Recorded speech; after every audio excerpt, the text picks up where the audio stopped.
ہمارے چینل میں خوش آمدید۔ چلیں شروع کرتے ہیں آج کی کہانی۔ میرا نام فیصل ہے اور میں خود کو دنیا کا بدقسمت ترین انسان سمجھتا ہوں، کیونکہ جس نے اپنی ماں کو نہ دیکھا ہو وہ بدقسمت ہی ہو سکتا ہے۔ اور میری ماں تو مجھے جنم دیتے وقت ہی خالق کے حقیقی سے جا ملی تھی، اور باپ میری پیدائش کے چند ماہ پہلے ہی دل کا دورہ پڑنے کی وجہ سے دنیا کو چھوڑ گیا تھا۔ جب سر پر باپ کا سایہ نہ ہو اور ساتھ ماں نہ ہو تو انسان دنیا کی دھوپ میں اکیلا کھڑا جھلس جاتا ہے اور اپنے غیر ہو جاتے ہیں۔ ہم سے بھی ماں باپ کے جانے کے بعد خاندان والوں نے کب کا منہ موڑ لیا تھا۔ میرا آخری اور واحد سہارا صرف میرا بڑا بھائی تھا۔ بھائی نے ہی مجھے پال پوس کر بڑا کیا تھا۔ میری پیدائش کے وقت میرے بھائی کی عمر بھی کوئی 10-12 سال کی تھی۔ نہ جانے اس نے مجھے پالنے کی خاطر دنیا جہان میں کتنے دھکے کھائے اور غم جھیلے۔ میری نظر میں بھائی ہی وہ عزت اور احترام تھا جو ماں باپ کے لیے ہونا چاہیے تھا، کیونکہ میں نے ان کی جگہ پر اس روپ میں صرف اپنے بھائی کو ہی دیکھا تھا۔ گھر میں کوئی عورت نہ ہونے کے باوجود میرے بھائی نے مجھے کسی چیز کی کوئی کمی محسوس نہیں ہونے دی تھی۔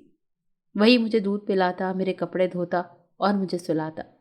میں کچھ بڑا ہوا تو مجھے پڑھانے لکھانے کی خاطر میرا بھائی محنت مزدوری کرتا، کیونکہ میری پیدائش کے بعد میرا بھائی اپنی پڑھائی جاری نہیں رکھ سکا تھا، اسی لیے اسے سخت محنت اور مزدوری کرنی پڑتی تھی، جس کے بدلے میں آنے والی رقم سے ہمارا کھانا پینا اور میری پڑھائی کا خرچہ پورا ہوتا۔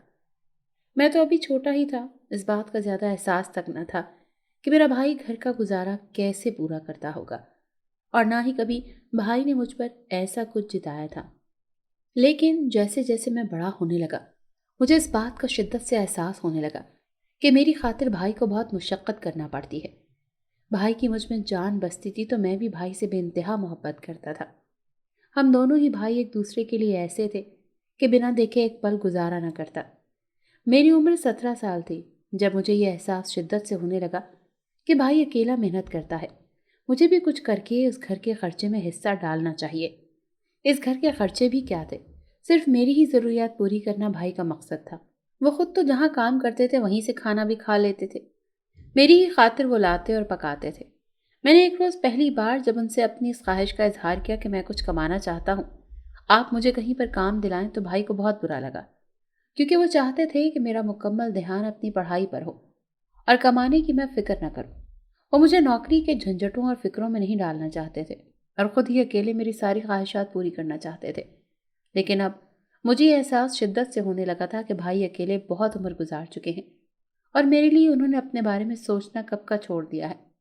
مجھے ضروریات زندگی فراہم کرنے کے لیے وہ اپنی ذات کو فراموش کر چکے ہیں، اور اب جب میں بڑا ہو رہا تھا تو مجھے احساس ہوا کہ اب میرے بھائی کی شادی ہو جانی چاہیے اور وہ اپنا گھر بسا لیں۔ ان کی عمر بھی اب زیادہ ہوتی جا رہی ہے اور ان کو بھی کسی ایسے کاندھی کی ضرورت تھی جس پر سر رکھ کر سکون کی نیند سو سکیں۔ میری پرورش کی خاطر انہوں نے نہ جانے اپنی کتنی ہی نیندیں خراب کی تھی۔ اب میرا بھی یہ فرض بنتا تھا کہ میں ان کے آرام اور سکون کا خیال رکھوں۔ ہمارے آگے پیچھے ویسے بھی کوئی بڑا نہیں تھا جو اس بات کا خیال کرتا۔ شام کو بھائی واپس آئے تو میں نے ان سے اس معاملے پر بات کی، لیکن ان کا بھی یہی کہنا تھا کہ کوئی ایسا رشتہ نظر میں نہیں ہے اور کوئی ایسا انسان ہے جو ہماری بات کہیں پر چلائے۔ یہ بات میں نے ٹھان لی تھی کہ مجھے اپنے بھائی کے لیے رشتہ ڈھونڈنا ہے۔ میں ان دنوں کالج میں تھا اور میرے ساتھ اس کالج میں بہت ساری لڑکیاں بھی پڑھتی تھیں۔ کافی سارے لڑکے تو وہاں پر میرے دوست تھے، لیکن لڑکیوں سے میری بالکل بھی نہیں بنتی تھی اور نہ میں نے کبھی بنانے کی کوشش کی تھی۔ میرے بھائی نے مجھے سختی سے منع کیا تھا کہ کسی لڑکی سے کالج میں زیادہ بات نہیں کرنی، کیونکہ زیادہ تر لڑکیاں کالج میں بڑے گھرانوں کی ہی تھیں اور ہم غریب لوگ تھے۔ بھائی ڈرتے تھے کہ کہیں کوئی مسئلہ نہ ہو جائے اور ہم بھلا کہاں ان جھمیلوں سے نمٹ سکتے ہیں۔ اسی لیے میں خود بھی بہت احتیاط کرتا تھا، ایسی کوئی بھی بات نہ ہو جس کی وجہ سے مجھے یا میرے بھائی کو کسی مشکل کا سامنا کرنا پڑے۔ میرا دوست نعمان اکثر مجھ پر ہنستے ہوئے کہتا تھا کہ میں بالکل لڑکیوں کی طرح شرماتا اور گھبراتا ہوں، بلکہ میری ساری عادات ہی اسے لڑکیوں جیسی لگتی تھی۔ اب میں اسے کہاں بتاتا کہ جن کے ماں باپ مر جاتے ہیں، چاہے پھر وہ لڑکا ہو یا لڑکی، بہت پھونک پھونک کر قدم رکھتے ہیں اور بہت احتیاط سے جینا پڑتا ہے، کیونکہ قدم قدم پر مشکلات انہیں گلے سے لگانے کو بے تاب رہتی ہیں۔ ایک دن میں اپنے دوست نعمان کے ساتھ کالج کے گراؤنڈ میں بیٹھا ہوا تھا۔ جب دو لڑکیاں پاس سے گزری تو ان میں سے ایک نے میری جانب دیکھتے ہوئے اپنی دوست کو کچھ بولا، تو اس کی دوست نے مڑ کر میری طرف دیکھا اور پوچھنے لگی، یہی ہے نا فیصل؟ مجھے بہت تعجب ہوا، بھلا وہ دونوں میرے بارے میں کیا باتیں کر رہی تھی؟ میں تو ان کو جانتا بھی نہیں تھا۔ پھر وہ ایک دوسرے سے کیوں میرے متعلق بات کر رہی تھی؟ مجھے ان دونوں کا اپنی طرف اشارہ کرنا بہت برا لگا اور میں گھبرا بھی گیا، کیونکہ لڑکیوں کے ہزار معاملات ہوتے ہیں اور ان کے معاملات میں بندہ پھنس جاتا ہے اور پھر بہت بری ہوتی ہے۔ اسی لیے میں نے ان دونوں کو اگنور کیا اور نعمان کے ساتھ باتوں میں مصروف ہو گیا۔ میں نے زیادہ معاملے میں پڑھنا پسند نہیں کیا تھا اور اپنے دوست کی طرف توجہ کر کے بیٹھ گیا۔ اگلے دن پھر سے وہ لڑکیاں جب میرے پاس سے گزری تو میں نے نوٹ کیا کہ وہی دونوں لڑکیاں آپس میں میری طرف دیکھ دیکھ کر باتیں کر رہی ہیں۔ میں انسان تھا، مجھے تجسس ہوا کہ آخر ایسی کون سی بات ہے جو لڑکیاں میرے بارے میں ہی کرتی ہیں۔ اسی لیے مجھ سے رہا نہ گیا اور میں نے ان دونوں لڑکیوں سے دو ٹوک بات کرنے کا فیصلہ کر لیا۔ دراصل مجھے ڈر یہ تھا کہ اگر میری طرف سے ان کو کچھ غلط فہمی ہے تو میں بات کو صاف کر دوں اور غلط فہمی کو دور کر دوں، کیونکہ میرے بھائی پہلے ہی ایسی بات سے ڈرتے ہیں اور مجھے بھی کئی بار نصیحت کر چکے ہیں کہ ان سب معاملات سے دور رہو، اور اگر ایسی ویسی کوئی بات ہو جاتی تو میں کس منہ سے اپنے بھائی کا سامنا کرتا، اور اگر ایسا ویسا کچھ ہو جاتا تو میری وجہ سے میرے بھائی کو بھی کافی مشکلات سہنی پڑتی، جو کہ میں بالکل بھی نہیں چاہتا تھا۔ اسی لیے مجھے بہتر لگا کہ دو ٹوک بات کر کے ہر طرح کی غلط فہمی کو دور کر دیا جائے۔ اسی مقصد کے لیے میں نے ان کے قریب جا کر پوچھا کہ کل سے نوٹ کر رہا ہوں، شاید آپ لوگ کچھ بولنا چاہتی ہیں تو جو کہنا ہے ایک ہی بار میں صاف صاف کہہ دیجیے، اور اگر نہیں بتانا چاہتی تو بھی پلیز آپ دونوں میری طرف دیکھ کر ہنسنا اور باتیں کرنا بند کر دیں، کیونکہ چاہے میں مرد ہوں لیکن مجھے اس طرح کے اشارے بازی بالکل بھی پسند نہیں۔ آپ میری اور اپنی دونوں کی عزت کا خیال کیجیے اور مجھے دیکھ کر ہنسیے مت۔ میرے متعلق بات کرنی ہے تو مجھ سے کیجیے، بات بگڑے گی تو بہت آگے جائے گی اور ہم دونوں کی ہی بدنامی ہوگی۔ ان کے نام تو پہلے سے جانتا تھا، ایک نائلہ تھی اور دوسری سدرا، اور دونوں ہی میری سینئرز تھی۔ میں نے اپنی طرف سے بات کو کلیئر کرنا اور انہیں سمجھانا ضروری سمجھا اور سمجھا بھی دیا۔ میں نے جب یہ بات کی تو سدرا چپ ہو گئی، جبکہ سدرا کے ساتھ موجود اس کی دوست نائلہ نے کہا، کیا آپ کالج کے بعد ہم سے 2 منٹ بات کر سکتے ہیں کیا؟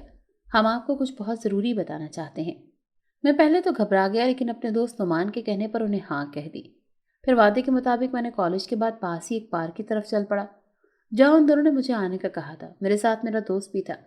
میں اپنے دوست کو لے کر ان دونوں کے پاس گیا اور وہ بات پوچھی جو بتانے کے لیے نائلہ نے مجھے بلایا تھا، اور میرے پوچھنے پر نائلہ نے مجھے ایک ایسی بات بتائی جس کا میں تصور بھی نہیں کر سکتا تھا۔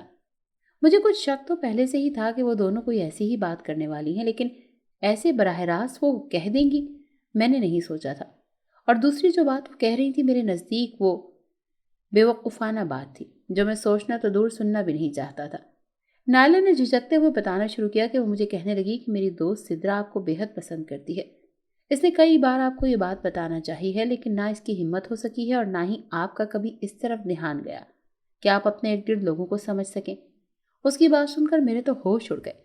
مجھے اس بات کا ڈر تھا کہ کسی لڑکی کو کوئی معاملہ میرے گلے نہ پڑ جائے، اور وہ تقریباً پڑ ہی رہا تھا، لیکن مجھے اپنے آپ کو اس سب سے دور ہی رکھنا تھا۔ میں نے گھبراتے ہوئے اس کو کہا کہ مجھ میں یا میری ذات میں دلچسپی لینے کی کوئی ضرورت نہیں ہے، اور آپ بھی جس کام کے لیے کالج آتی ہیں اسی پر دھیان دیا کریں۔ مجھے بھی وہ کام کرنے دیں جس کے لیے میں کالج آتا ہوں۔ میں امید کروں گا کہ آئندہ آپ دونوں یوں ہر جگہ میری طرف دیکھ کر مسکراتی اور باتیں کرتی ہوئی نہیں پائی جائیں گی، ورنہ میں 1 منٹ بھی نہیں لگاؤں گا اور پرنسپل کو آپ دونوں کی شکایت کر دوں گا۔ میں نے ان کو کھری کھری سنائی تھی اور غصے میں اپنے دوست کو لیے واپس آ گیا تھا۔ میں نے ایک بار بھی پلٹ کر ان دونوں کو نہیں دیکھا۔ میرے اس قدر تیز لہجے پر ان دونوں پر کیا گزری، کیونکہ اگر میں ان سے ذرا سی بھی نرمی سے بات کرتا تو ان کو شے مل جاتی اور پھر میں ہی ہر طرف سے پھنستا، کیونکہ ایسے موقع پر یہی کہا جاتا ہے کہ لڑکے ہی لڑکیوں کو بہلا پھسلاتے ہیں۔ میں گھر آ کر بھی کافی ڈسٹرب رہا، وہ دونوں میرے حواسوں پر چھائی رہی اور اس وجہ سے میں سو بھی نہیں پایا۔ میری طبیعت بھی خراب ہو گئی، میرا دماغ بہت ڈائیورٹ ہو گیا تھا اور میرا کتابوں میں دل نہیں لگ رہا تھا۔ اسی لیے میں نے 2 دن کالج سے چھٹی کر لی اور تیسرے دن بھائی نے سویرے سویرے اٹھا دیا اور پوچھنے لگے کہ اتنے دن تک کالج نہ جانے کی کیا وجہ ہے۔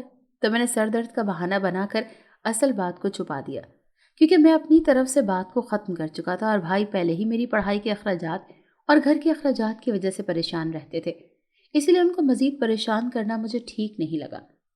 بھائی نے مجھے کہا کہ وہ مجھے ڈاکٹر کے پاس لے جاتے ہیں، لیکن میں نے انکار کر دیا اور اٹھ کر ہاتھ منہ دھو کر کالج کے لیے تیار ہو گیا۔ نائلہ اور سدرا کی باتوں سے جو گھبراہٹ تھکن دماغ پر غالب تھی وہ 2 دن آرام کرنے سے اتر چکی تھی اور اب میں خود کو پرسکون محسوس کر رہا تھا، اسی لیے کالج روانہ ہو گیا۔ میں کالج پہنچا تو میرا دوست سلمان میرا منتظر تھا۔ 2 دن سے میں نے اپنا فون بھی بند رکھا ہوا تھا تو وہ پریشان تھا میرے لیے۔ میں اس سے ملا تو اس نے ایک بڑی عجیب بات بتائی جو مجھے سن کر شوق تو نہیں لگا لیکن کچھ عجیب ضرور محسوس ہوا۔ اس نے بتایا کہ وہ سدرا جو کل مجھ سے پسندیدگی کا اظہار کر رہی تھی اب انگلش ڈپارٹمنٹ کے دانش مغل کے ساتھ گھومتی پھرتی پائی جاتی ہے۔ صرف 2 دن میں ہی اس کی میرے لیے محبت اڑنچھو ہو گئی تھی، اور یہی حقیقت تھی آج کل کی محبت کی۔ لوگ اپنی سہولت کے لیے لوگوں کو چنتے ہیں اور پھر جلد ہی ترجیحات بدل جاتی ہیں۔ بھائی شاید اسی لیے مجھے ہمیشہ لڑکیوں سے دور دور رہنے کی تلقین کرتے ہیں، اور میں نے بھی خدا کا شکر ادا کیا کہ میں نے سدرا کے اظہار پسندیدگی کے جواب میں بھٹک کر جذباتی جواب نہیں دیا۔ وہ کافی خوبصورت تھی اور اسے دیکھ کر کسی کو بھی اس سے محبت ہو سکتی تھی، لیکن میں نے اپنی آنکھوں پر اپنے بھائی کی نصیحتوں کی پٹی باندھ رکھی ہی تھی، اسی لیے مجھے اس سے محبت نہیں ہو سکی، اور اچھا ہی تھا کہ نہیں ہوئی۔ وہ جو 2 دن میں جذبات کو بھول جاتے ہیں ان سے محبت ہونی ہی نہیں چاہیے۔ مجھے 2 دن ٹینشن دے کر وہ مزے سے پیچھے 2 دن دانش مغل کے ساتھ گھوم پھر رہی ہے۔ واہ! میں نے نعمان کو کہا کہ مٹی ڈالے اب سدرا والے قصے پر، اور کسی سے بھی ذکر نہ کرے، اور خاص کر میرے بھائی تک تو یہ بات پہنچنی ہی نہیں چاہیے۔ بلا وجہ بھائی پریشان ہو جائیں گے، جیسے وہ میرے لیے ہر وقت ہو جایا کرتے ہیں۔ ان دنوں میری زندگی کے 2 ہی مقصد رہ گئے تھے، ایک دل لگا کر پڑھنا اور دوسرا بھائی کے لیے کوئی اچھی سی لڑکی دیکھ کر ان کی شادی کروا دینا، تاکہ بھائی بھی میری فکر سے آزاد ہو کر اپنی زندگی جئیں، اپنا گھر بار بسائیں اور خوش رہا کریں۔ لیکن مجھے کوئی ایسی لڑکی مل ہی نہیں رہی تھی جو ہمارے مکان کو گھر بنا دیتی۔ مجھ سے جب کچھ نہ بن سکا تو میں نے محلے کے رشتے کروانے والی آنٹی کو بھائی کے لیے رشتہ ڈھونڈنے کا کہا، لیکن ان کے دکھائے رشتے ہمارے معیار سے بہت اوپر تھے۔ بہت امیر امیر گھرانوں کی لڑکیوں کے رشتے دکھاتی تھی، جہاں رشتہ جوڑ پانا ہماری اوقات سے باہر تھا۔ ایک رشتہ تو وہ ایسا لائیں کہ کروڑوں پتی باپ کی اکلوتی بیٹی اور حسن کا شاہکار۔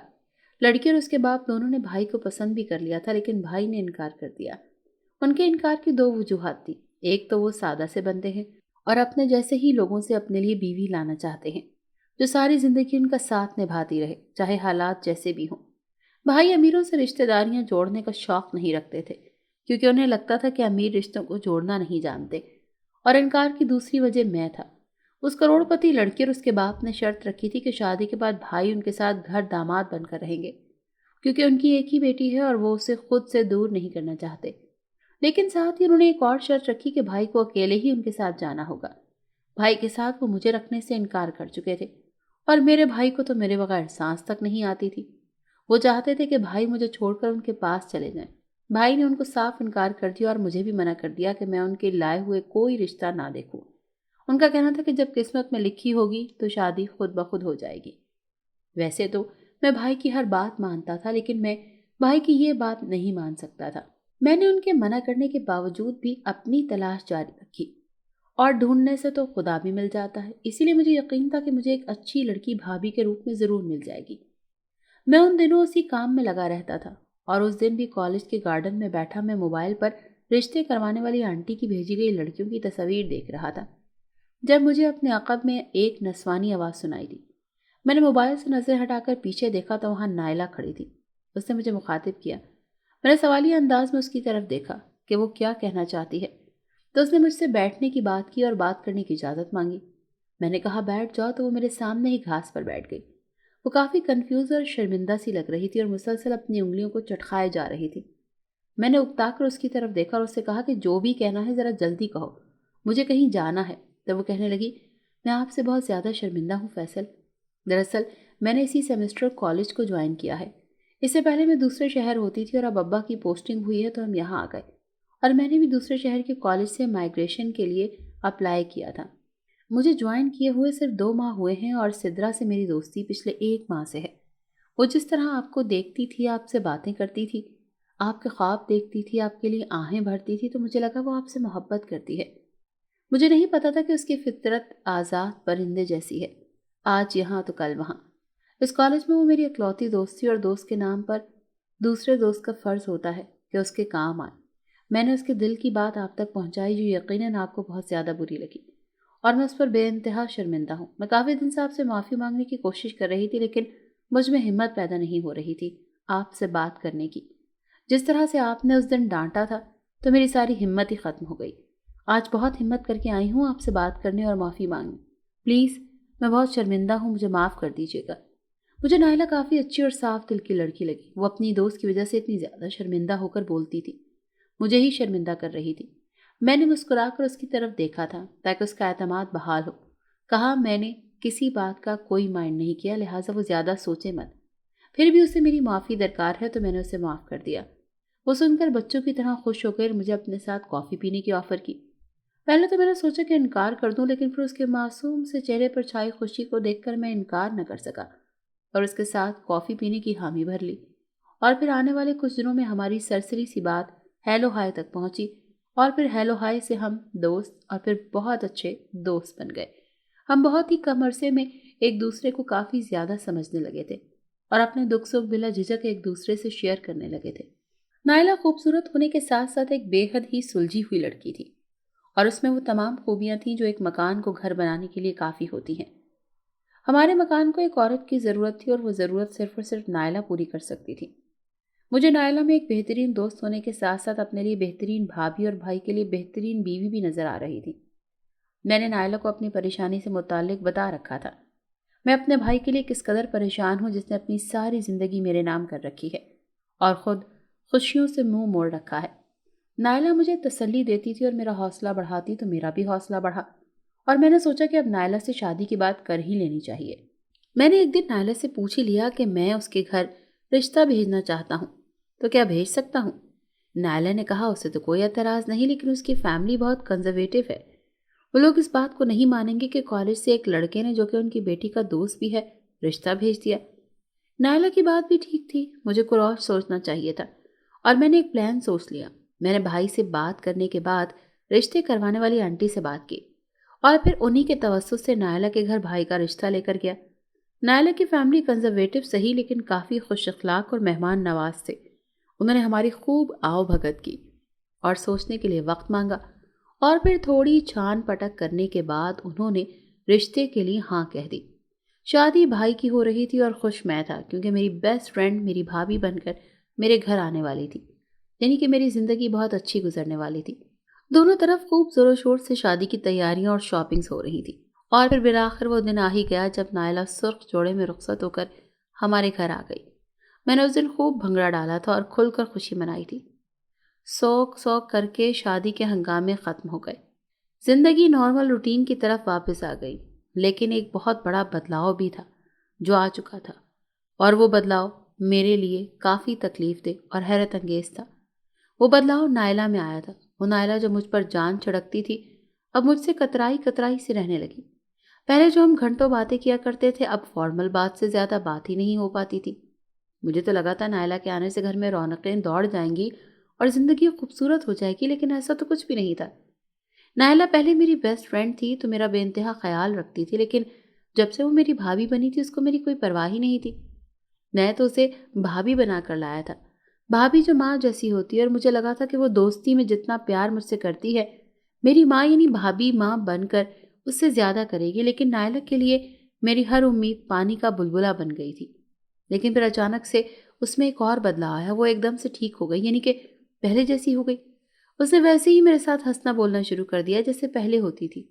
وہ کافی عجیب ہوتی جا رہی تھی، لیکن جب اس نے پوری طرح سے ایک بھابھی ماں کی ذمہ داریاں نبھانا شروع کی تو میں اس سے مطمئن ہو گیا۔ بھائی بھی اس سے کافی خوش تھے اور اس کی ہر بات مانتے تھے۔ اس نے بھائی کی میرے لیے محبت بانٹ دی تھی، لیکن مجھے برا نہیں لگتا تھا۔ بھائی اور نائلہ کو خوش دیکھ کر میں خوش ہو جایا کرتا تھا۔ ایک دن رات کے وقت نائلہ کے سر میں شدید درد شروع ہو گیا۔ بھائی کسی کام میں مصروف تھے تو نائلہ نے مجھے قریبی کلینک سے میڈیکل پرسکرپشن دے کر سر درد کی دوائی لانے کو کہا۔ میں دوائی لے کر لوٹا اور کچن سے ایک گلاس میں پانی ڈال کر نائلہ کے پاس گیا اور اسے دوائی دینے لگا۔ مجھے احساس تھا کہ وہ کتنا زیادہ تھک جاتی ہے، لیکن جیسے ہی میں نے اسے دوائی دینی چاہی تو اس نے بہت ہی کچھ عجیب سا کام کیا۔ اس نے میرا ہاتھ پکڑ لیا اور اونچا اونچا چلانے لگی تھی۔ یہ سب کرتے ہوئے اس نے اپنا دوپٹہ بھی اتار کر میرے قدموں میں پھینک دیا اور رونے لگی۔ بھائی اس کی آواز سن کر کمرے میں دوڑتے چلے آئے۔ بھائی کو دیکھ کر نائلہ بھاگ کر ان کے پیچھے چھپ گئی اور رونے لگی۔ میں نہ سمجھی سے اس ساری کارروائی کو دیکھ رہا تھا کہ ہوا کیا ہے، اور مجھے بھائی کے زوردار تھپڑ نے سمجھایا کہ ہوا کیا ہے اور نائلہ کیا کرنا چاہتی تھی اور کیا کر چکی تھی۔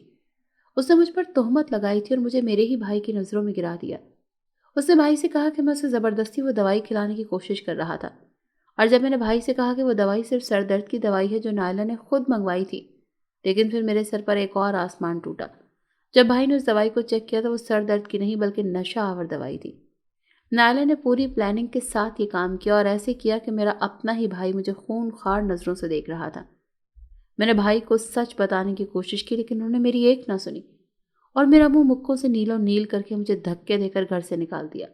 میں بھائی کی منتیں کرتا ہی رہ گیا لیکن بھائی نے اپنے گھر کے دروازے مجھ پر ہمیشہ کے لیے بند کر دیے۔ وہ بھائی جو مجھے دیکھ کر جیتا تھا وہ اب مجھے دیکھنا ہی نہیں چاہ رہا تھا، تو یہ قیامت سے بھی بڑی قیامت تھی۔ میں گھر سے نکلا تو سڑک پر بیٹھ گیا۔ میرے پاس کوئی ایسا ٹھکانہ نہ تھا جہاں میں جاتا۔ میں نے فون کر کے نعمان کو بلا لیا اور اسے ساری بات بتائی۔ میری طرح اسے بھی یقین نہیں آ رہا تھا کہ نائلہ ایسی سازش بھی رچ سکتی ہے۔ وہ ایسی تو نہیں تھی، اس نے یہ سب کیا تھا تو کیوں؟ یہ بات ہی سمجھ میں نہیں آ رہی تھی۔ مجھے اس سے بہت نفرت ہو گئی تھی۔ نعمان مجھے اپنے ساتھ اپنے فلیٹ پر لے گیا۔ میں بہت تکلیف میں تھا۔ محبت کرنے والے بھائی کی نفرت سہ نہیں سکتا تھا، لیکن بھائی میری شکل بھی نہیں دیکھنا چاہتے تھے۔ یوں ہی بہت سارے دن گزر گئے اور 2 سال بیت گئے۔ سننے میں آیا تھا بھائی کے ہاں 2 جڑواں بچے پیدا ہوئے تھے۔ سن کر میں خوش ہوا تھا لیکن میں ان سے مل نہیں سکتا تھا۔ دن ایسے ہی گزر رہے تھے کہ نائلہ ایک دن مجھ سے ملنے آ گئی اور میرے پاؤں پکڑ کر مجھ سے معافی مانگنے لگی۔ وہ بہت زیادہ رو رہی تھی اور شرمندہ تھی، اور جب میں نے اس سے اس گھٹیا حرکت کی وجہ پوچھی تو اس نے جو وجہ بتائی وہ سن کر میری جان نکلنے لگی کہ میرا قصور بھی تھا۔ اس نے بتایا کہ جب میں نے رشتہ بھیجنے کی بات کی تو نہیں بتایا کہ میں اپنے بھائی کے لیے رشتہ بھیجنا چاہتا ہوں۔ وہ سمجھی تھی کہ میں اپنے لیے اس کا ہاتھ مانگنا چاہتا ہوں، اور جب رشتہ وغیرہ پکا ہو گیا تو تب بھی اسے پتہ نہیں چلا کہ اس کی شادی مجھ سے نہیں ہو رہی، کیونکہ اس کے گھر کا ماحول کافی سخت تھا اور ایسی باتیں نہیں ہوتی تھی۔ لیکن نکاح کے وقت اسے پتہ چل گیا تھا اور تب وہ انکار بھی نہیں کر سکتی تھی، اور اسی وقت سے اسے مجھ پر غصہ تھا، اور اتنا شدید غصہ تھا کہ اس نے پلاننگ کر کے مجھے ذلیل کر کے گھر سے نکلوا دیا۔ لیکن اب بھائی کو سب پتہ چل گیا تھا اور انہوں نے بچے چھین کر نائلہ کو گھر سے نکال دیا تھا۔ نائلہ بہت شرمندہ تھی اور رو رہی تھی کہ وہ بچوں اور میرے بھائی کے بغیر اب نہیں رہ سکتی۔ اسے بھائی سے محبت ہو گئی تھی اور وہ اپنے کیے پر پچھتا رہی تھی۔ اگر وہ پچھتا رہی تھی تو لازم تھا کہ اسے معاف کر دیا جاتا۔ اس کے ساتھ انجانے میں جو ہوا میری وجہ سے ہوا، اور اب جب بھائی کی نظروں میں بھی سرخرو ہو چکا ہوں تو کیا بدلہ لینا یا دل میں بغض رکھنا چاہیے؟ میں نے نائلہ کو معاف کر دیا اور بھائی کے پاس چلا گیا۔ وہ مجھے دیکھ کر بہت خوش ہوئے تھے اور مجھ سے معافی مانگنے لگے۔ تو میں نے شرط رکھی کہ وہ نائلہ کو معاف کریں گے تو میں ان کو معاف کروں گا، اور پھر تھوڑے تردد کے بعد وہ نائلہ کو گھر واپس لے آئے اور ہمارے گھر میں پھر سے خوشیوں کے گیت بجنے لگے۔ ناظرین، اگر آپ کو ہماری کہانی اچھی لگی ہے تو ویڈیو کو لائک کریں، شیئر کریں اور ہمارے چینل کو سبسکرائب کریں۔ اگلی ویڈیو تک اجازت دیں۔ اللہ حافظ۔